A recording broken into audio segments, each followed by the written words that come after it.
Hi friends, my name is Hyrum Osmond.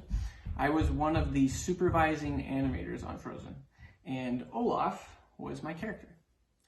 And what I mean by that really is that there were a team of amazing artists that all worked together to really create this character, and I was just fortunate enough to be able to lead that and help kind of define who Olaf is.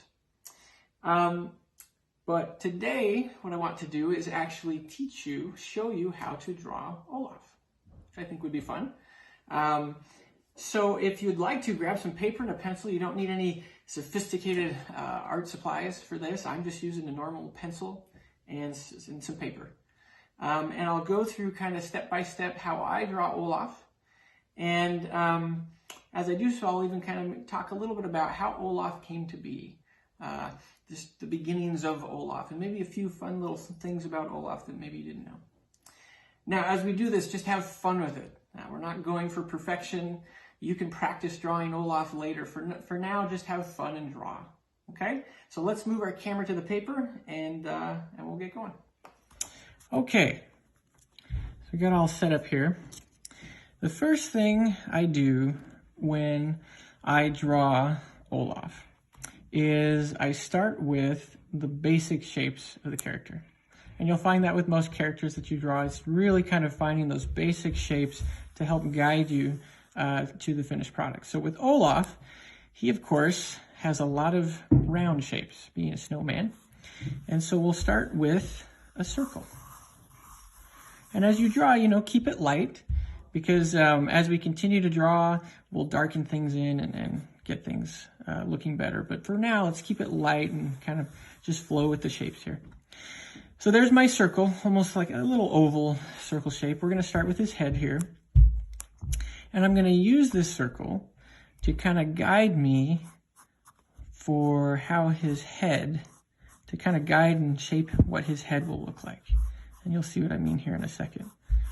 But I'm going to take that circle, the width of that circle, and kind of help me create that kind of bulbous head of his. Okay? So that's kind of how I started off. And from there, I'm going to use this circle again. So we've kind of got this basic shape, that egg-like shape of Olaf, which I love, by the way. Our head of visual development, Bill Schwab, he did the designs for Olaf, and I love the simplicity and that big Olaf, that now very familiar Olaf egg shape head of his. But anyway, so we take that same circle we've drawn, and I'm going to use this top portion of the circle here to kind of help me place the crease from where his mouth is going to be. And from that crease, I'm going to draw Olaf's mouth. Oops. Again, not going for perfection because I just made a little mess up there. But anyway, there's Olaf's mouth, just a little smile, okay? And then from there, I'm going to draw in Olaf's very familiar tooth. And you can see I'm going to use this circle again to kind of guide the placement of that tooth. You see the bottom arc of this circle is kind of where that tooth is going to line up. Okay. Now, a fun little fact about Olaf's tooth: when we were first developing Olaf, we weren't quite sure what material that tooth should have been made of. And for a while there, the tooth was actually made of, it was like a glass, or not glass, but an ice block in his mouth. Which was a fun idea, but ultimately it didn't quite look right. And so we finally decided, no, let's just go all snow. And his tooth became snow. All right, from here, and you can see I'm just kind of making little adjustments, but you can kind of see, oh, look, Olaf's head. We're kind of seeing Olaf appear here. And from there, we've got his mouth, got his tooth, and now I'm going to use this circle one more time to kind of help me guide where I want to place his nose. I'm just going to very lightly just put sort of an oval shape right here. We'll come back to this later, but that's kind of where I want Olaf's nose to be. All right, so from there, I'm going to come up to the top of his head here. You see kind of his head's kind of this little arc up here. I'm going to use that to kind of guide where I want his eyes to begin. And Olaf's got those very cute, very big eyes. And I'm going to start with there and there. Yes. You can kind of fill that in right there.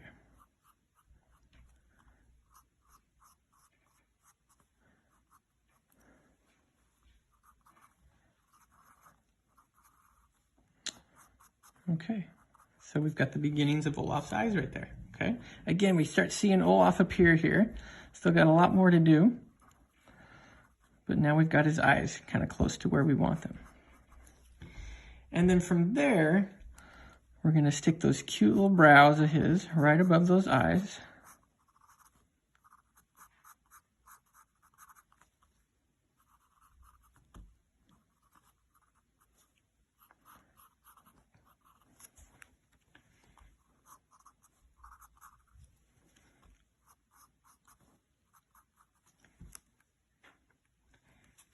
There he is.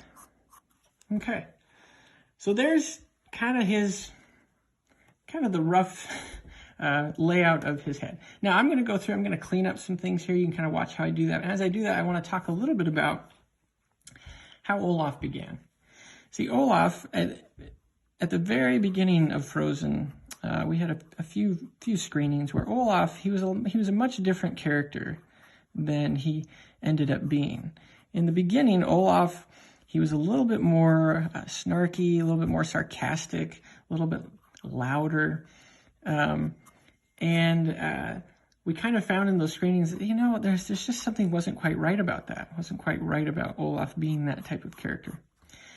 And then as the story progressed, as Frozen progressed, the writers, the story department, kept describing Olaf with words like sweet, kind, full of joy, full of wonder, and just full of that unconditional love. And he slowly evolved into this character that really sort of represented what the theme of the movie was really about. And he sort of became this embodiment of love. And I just love that. And when that happened, he became a very different character. And of course, with the addition of Josh Gad's voice, which adds so much to him as a character, he became what he is today. And I love, Olaf, he makes us laugh. He's silly, right? He's a funny little guy. But because of that, because of his wonder and his love, we also can connect with him in a very emotional way. And I think there are not many characters that allow you to do that. Okay, so we got his nose.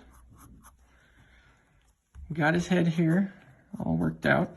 Now, I'm going to open his mouth a bit because Olaf, typically, he's very excited, right?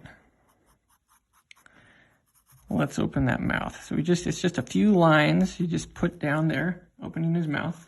And then I like to kind of fill in that mouth with a little shading there, just a little shadow.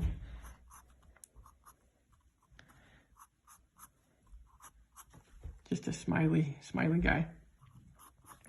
Now, one other thing that tends to happen as we make these characters is sometimes these characters wind up looking like us.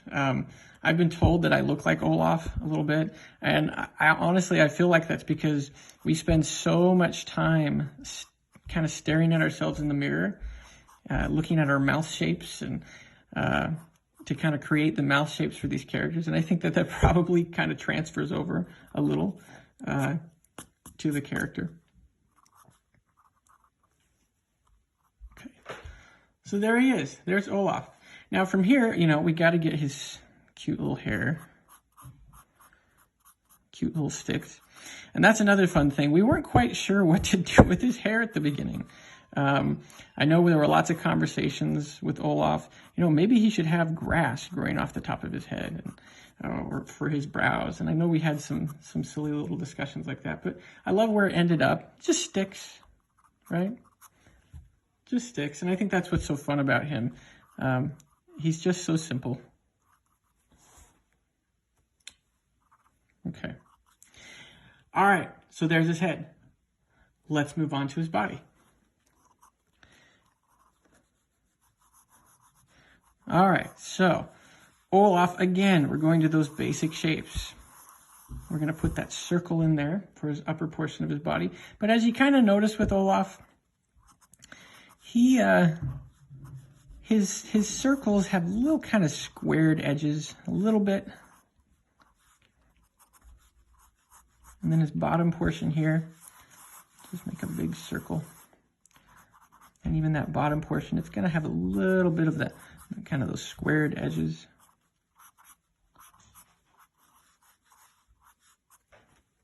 Right? And then, of course, we got to go in and put those cute little buttons, cute little pieces of coal. Now, one fun, I like to share this story, even though it embarrasses my son, but one fun little thing about Olaf is when we were trying to just, to figure out how he moves, he has a very distinct way that he moves as a character. And as the, again, going back, as that story department was describing Olaf and described him as full of energy and just full of wonder, sort of naive and silly and trusting. The more they talked about him, the more I thought, they're really kind of describing my son, and at the time I had a toddler, my second oldest boy, who really behaved much like I kind of imagined Olaf would behave. And so I took some videos of my son. I brought those videos in and I showed them to the animation crew as just sort of reference for how this little guy should behave and move. And there was always sort of a lift and an energy to the way my son would walk and run and play. And so we kind of used that as a reference to kind of define Olaf. So anyway, I always love to kind of share that. All right, so we've got his cute little feet. Let's give him a little ground here to just to stand on.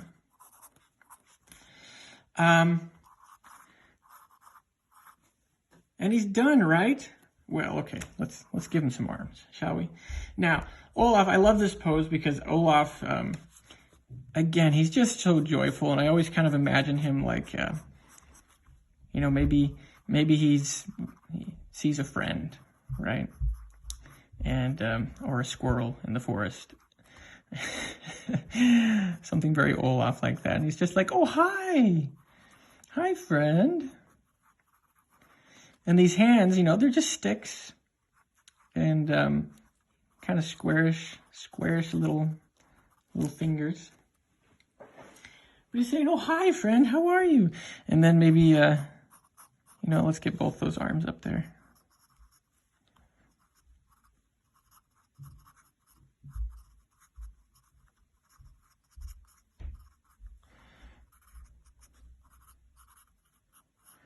You can kind of put these little bending points in his arms.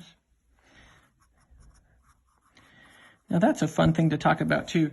So Olaf, if you notice, and maybe you did notice this, but in the movies, he doesn't bend his arms very much. He usually will keep them fairly straight. Sometimes he does bend them, and that's fine. But most of the time, he keeps them pretty straight. There's actually a reason for that. That was intentional. On the first Frozen, Wayne Unton, one of the other supervisors, had a thought. He's like, what if we kept Olaf's arms straight, almost like a toddler, kind of like a toddler does. When a toddler walks around and moves around, he's not bending his arm, or he or she's not bending his arms too much. It kind of keeps them straight, and you create kind of that sort of that toddler look.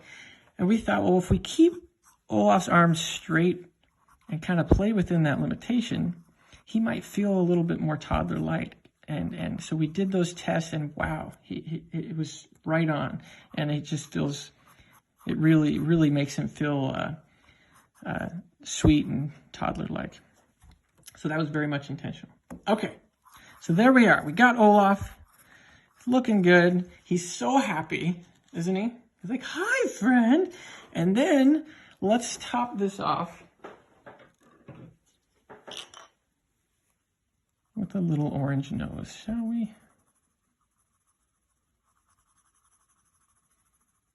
Cute little orange nose.